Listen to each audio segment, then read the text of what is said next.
Every courtroom in the world operates on one principle: evidence that cannot be seen cannot convict. And she knows that. This is not a video about catching a cheating woman.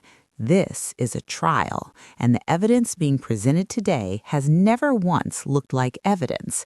It looked like a gym bag. It looked like a long weekend. It looked like honesty. Court is now in session. Welcome to Deeper Truth with Maya. What you're about to witness is not relationship advice. It is not a list of signs to memorize or phone behaviors to monitor. This is a psychological prosecution. 3 counts of concealment, argued in full with the evidence laid on the table so you can see exactly what has been hiding in plain sight. Most men never make it to the courtroom. They sense something is wrong, but they can't build a case. They doubt themselves before the trial even begins. Today, that changes. The prosecution is ready, the evidence is overwhelming, and by the end, you will have a verdict.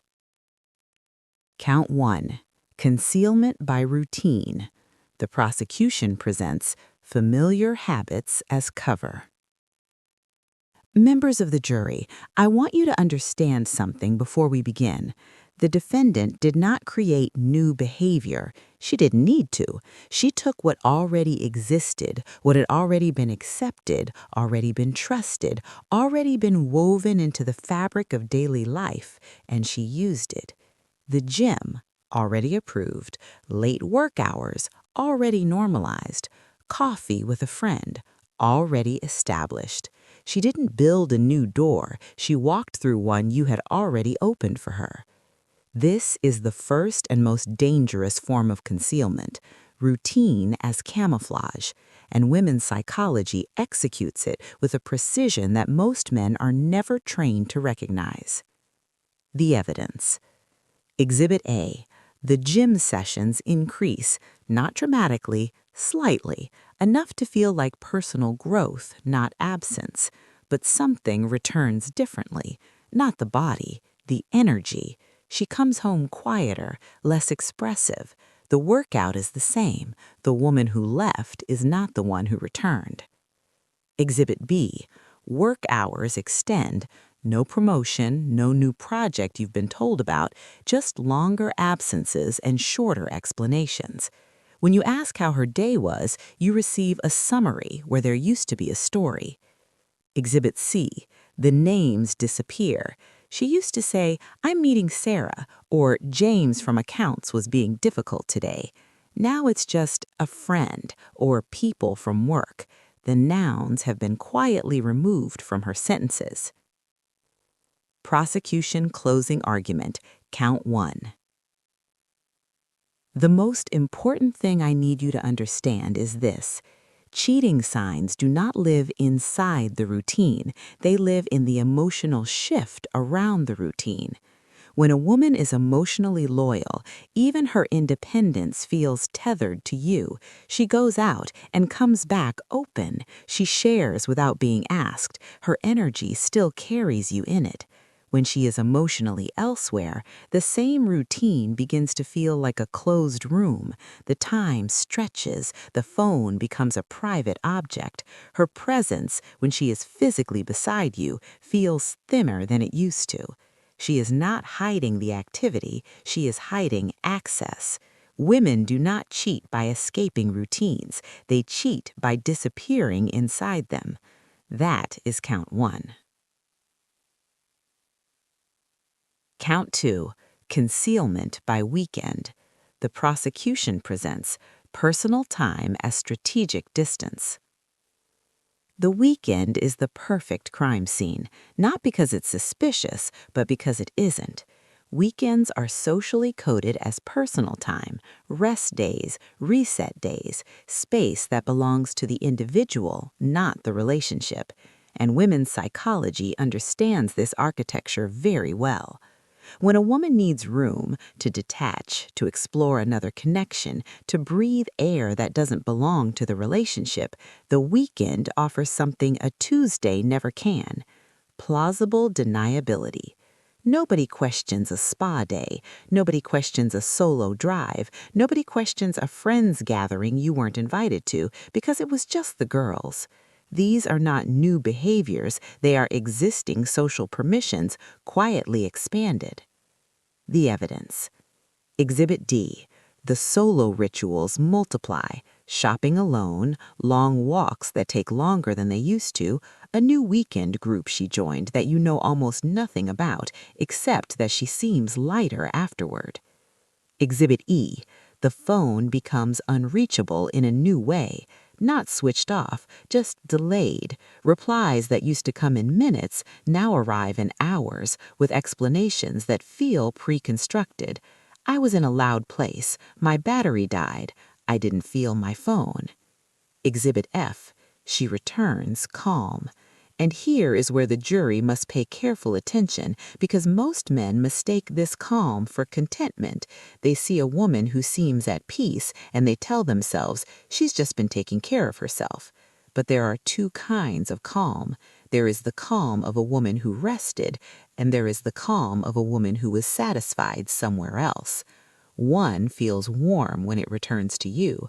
The other feels full, but not of you. Prosecution closing argument, count 2. The prosecution does not argue that every woman who wants space is hiding something. That is not the case being made here. The case being made is this. When space increases and emotional access decreases simultaneously, that is a pattern, and patterns are the only honest witnesses in a courtroom built on invisible evidence. Stop watching what she does on weekends. Start watching how she returns. Her tone when she walks in, her openness when she sits beside you, whether she reaches for you or reaches for her phone. Those details carry the verdict. That is count 2. Count 3. Concealment by transparency. The prosecution presents honesty as the most sophisticated lie. Prosecution. This is the count that confuses the jury most because it doesn't look like concealment, it looks like its opposite. Ladies and gentlemen, I present to you the most psychologically advanced form of deception available to a human being in an intimate relationship: controlled transparency. When a woman is hiding something significant, she does not always go quiet.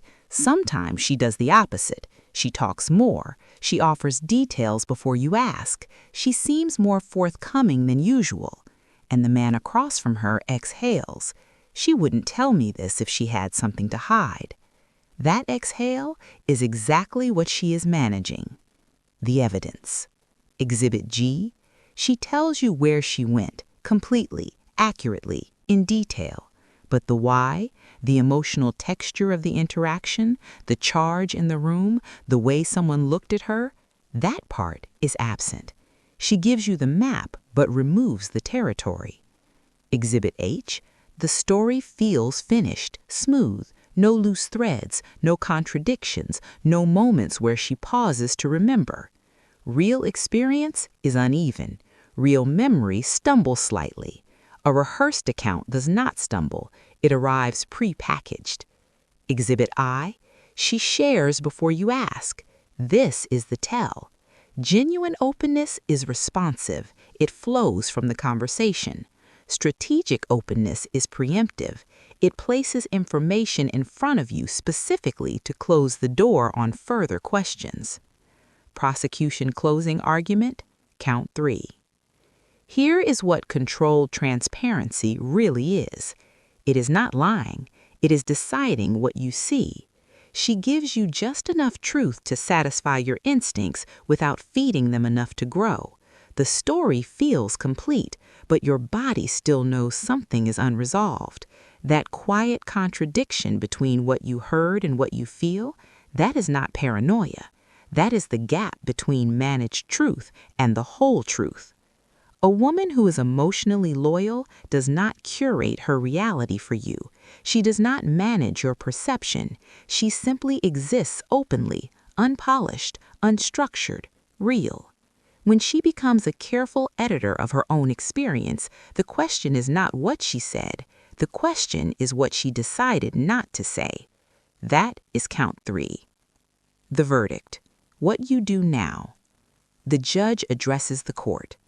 3 counts, 3 forms of concealment hiding inside 3 things that looked completely innocent. The routine she never changed, only quietly expanded. The weekend she was always allowed to have, only slowly privatized. The honesty she offered freely, only selectively constructed. You were never looking for lies. You were looking for the feeling that something no longer added up. That feeling was evidence. Now, here is how a man with dignity responds when the verdict comes in. First, stop confronting behavior. Start observing patterns. A single sign proves nothing. A pattern across weeks and months proves everything. Gather before you act. Second, regulate before you react. Emotional control is not weakness. It is the difference between a man who keeps his power and a man who hands it over in an argument he wasn't ready to have. Third, shift the dynamic without announcing it. Pull back slightly. Reduce your emotional investment visibly. Watch what she does when access to you changes. A woman who is loyal will notice and move toward you. A woman who is elsewhere will barely register the shift. Fourth, trust your instincts without weaponizing them. Awareness is not accusation. You are not starting a fight. You are gathering truth, calmly, deliberately, without drama. This is not about revenge. This is not about suspicion. This is about a man who knows his own worth and refuses to be the last person in the room to know what's actually happening in his own relationship. Court is adjourned. But the deeper truth, the one that lives beneath behavior, beneath routine, beneath the careful architecture of controlled honesty, that truth is always findable, if you know where to look. I'm Maya, and this is Deeper Truth. If this trial opened something in you, subscribe. Share it with one man who is currently doubting his own instincts instead of trusting them. Drop the word verdict in the comments if this hit home, because the next session goes even deeper.